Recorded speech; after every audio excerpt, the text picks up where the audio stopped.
दुपारी क्लास करून घरी येत होतो. उन्हाचा कडाका जोरात होता. त्यात दादाने गाडी एवढी गज भरलेली नाही, मुंडकं बाहेर काढाय पण जागा नव्हती.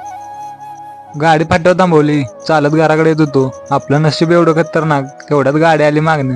गाडीला हात केला, गाडी थांबवली. नंतर आलो घराकडे. विषय असा होता की आपल्याला बॅट्ट्या आणायला जायच्या होत्या. तेवढ्यात सोन्या भेटला. सोन्याकडं सगळ्यांनी मोठमोठ शेंगा घेतली. सोन्याला म्हणलं तोपर्यंत आवरून ट्रॅक्टर घेऊन ये. त्यावर इकडं रोयान परत्या वज घेऊन आलती. गाडी काय वर चढत नव्हती. इकडं सोन्या ट्रॅक्टर घेऊन आला. ट्रॅक्टरात सगळी बसलो. तर मावल्याला चाललेलो बॅट म्हणायला. म्हणलं तोपर्यंत इकडे काय करतं फुल आउट झालेलं. इकडे दुकानावर आल्यावर 25 बॅट मिजून घेतल्या. नंतर खांदा लावला रोहित्यानं ओमकारनं आणि गेली तर टॉयलेट ठेवायला. पहिलेल्या बॅट मी नाकाशने घेतल्या, टॉयलेट ठेवल्या. तिथनं निघा म्हटलं जाता जाता वडापाव घेऊन जाऊया. तिथनं आलो तळबीडकर वडीवाले यांच्यापाशी. 20 वडापाव पार्सल सांगितलं. वाज वेटिंगला थांबलो.